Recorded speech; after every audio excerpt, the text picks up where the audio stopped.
Hey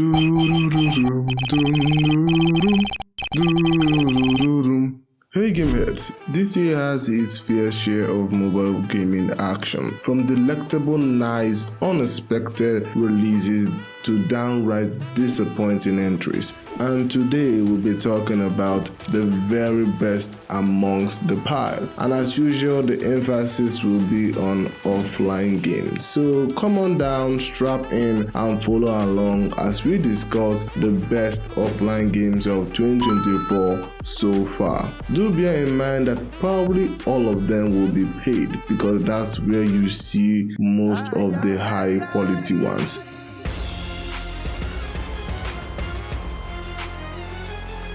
Starting strongly with a Netflix spot, we have Hades Mobile. Hades needs very little introduction in the gaming space. It's one of those roguelikes that has great support from its communities and is bathed in the Greek mythology. The premise follows the young rebellious Zagreus, son of god of the underworld, Hades, as he tries to escape his father's domain in order to meet his mother. To do so, however, he will have to defeat the gods and monsters in each distinct level of the underworld, and if he dies, he just respawns in front of his father's throne. The game features a really interesting premise tied together with flashy combat, gorgeous visuals, intense love-filled dialogue, and the ever-interesting and convoluted plotline that the Greek pantheons bring. Everything about it is top-notch and has been perfected to the teeth, hence its positive reviews on all platforms. However, it's only available on the iOS at the moment, which is kind of a big bummer because I wanted to at least enjoy this incredible game.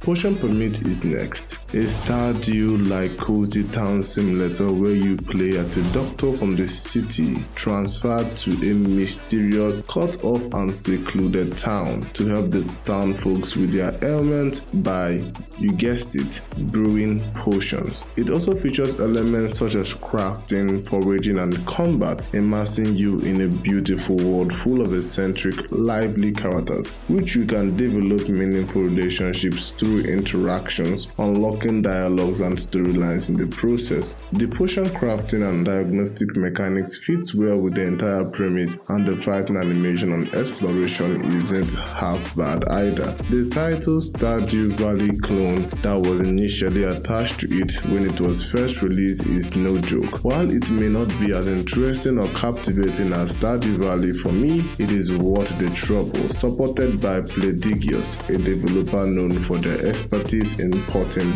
really nice game. Next up is Yes Your Grace, ported by Noodle Cake Studios, another magnificent studio. This kingdom management simulator puts you in the role of a king of a fictional kingdom known as Darwin. Your job is to make choices that essentially influence the overall state of the kingdom's affairs. You essentially manage money and supplies, and even a limited number of generals, witches and hunters. In short, you are a king. Your word is law. You either suffer the consequences of your wrong decisions or reap the benefits of wise ones. While I haven't played it personally, a friend of mine did get hooked to it for a few days. It's currently play to pay, meaning that you get to play the first few hours for free and then you can buy the game afterwards if you're interested.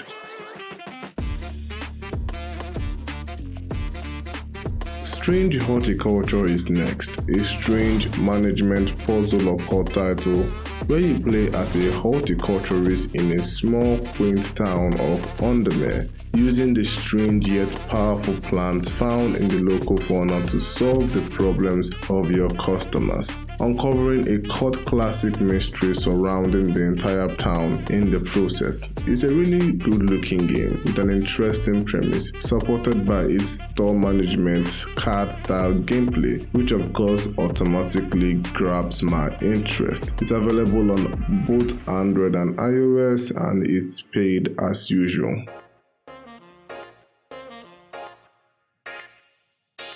Next up is a relatively new entry and a delightful surprise, Hyperlight Drifter, an amazing indie title that I had the utmost pleasure of experiencing on PC last year. The story follows a dying drifter, explorers and collectors of relics and knowledge of an advanced past civilization.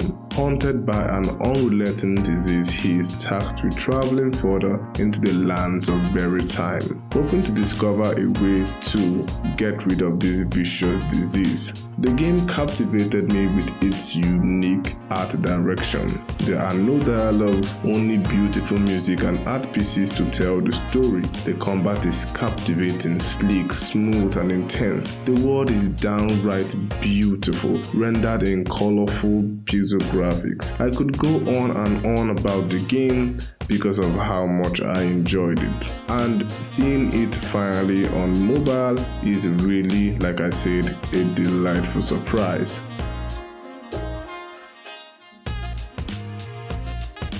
Let's continue with Witchwood. Ever wanted to be a witch?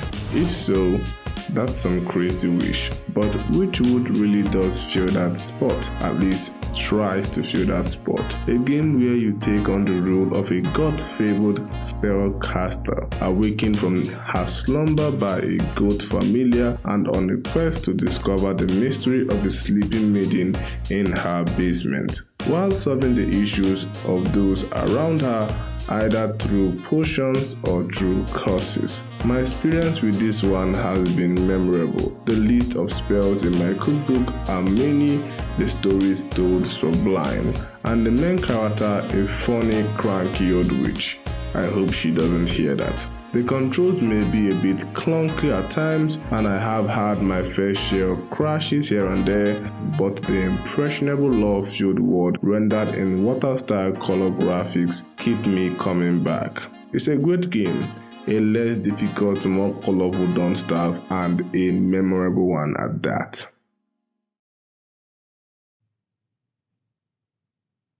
Next up is called the Hero Slayer. I have pretty much dissected the whole game in my latest video. You should check it out, so I won't be diving too much into the whole debacle. Skull the Hero Slayer follows a skeleton warrior tasked with reviving the Demon Empire, armed with his ability to switch heads, which gives him new abilities depending on the equipped cranium. He will dive into these randomly generated human-infested labyrinths, growing stronger with each encounter and failure. Why? Because it's a roguelike. I had a blast playing this game, from the beautiful graphics to the fluidity in combat and the class-changing system. It really is the highlight of June.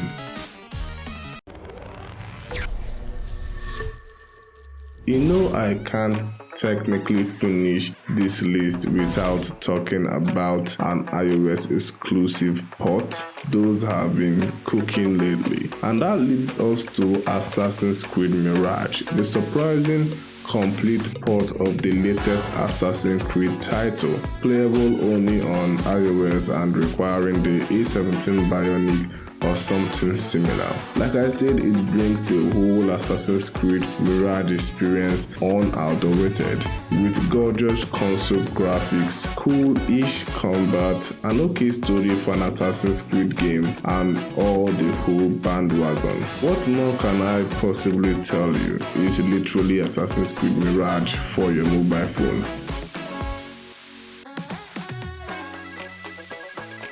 Katana Zero is next, arguably the best Netflix port I've ever played. So good that I had to make a review of it. You should also check that one out. The story follows an assassin known as Zero, remnant of a futile, bloody war, now working for a mysterious organization that uses his innate ability to slow down time, making him the perfect killer. Or at least that's what his therapist wanted wants him to believe. The retro-style neon vibe of the game is well done, tied together with psychedelic-inducing colorful graphics, killer music, and extremely satisfying combat that's fast and smooth.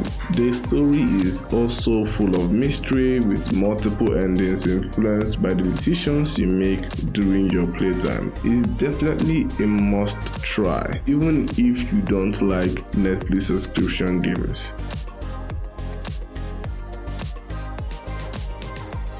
X Asterisk is next, a game that honestly shocked me, both with its unexpected release back in February and its quality. A semi-real-time turn-based 3D RPG, you play as an investigator where you dive into the world of Alindo, home to bizarre, strange and intelligent creatures with diverse local cultures, where you get to unravel the mystery behind a looming storm. I remember vividly being amazed at how this game was offline, and as someone who isn't deep into turn-based RPGs, the innovative obscuring maneuver system where you time your responses to perfectly counter enemy attacks was a breath of fresh air. It reeked of the usual generic anime-themed online mess that has filled the App Store lately, but managed to completely shatter all my expectations in a very fun way. Haven't really gotten to play it though, since it's quite expensive and I do not want to pirate the game, but it's definitely a must try for fans of such game. So what do you think? Are these the best games of the year so far? Let me know in the comment section, and don't forget to like, subscribe, do anything you can to make the video go further if you like the channel. Thanks for watching. It's your host P-Doc. We are at 700 subscribers and I couldn't be more elated. I will see you in the next one. I'm out though.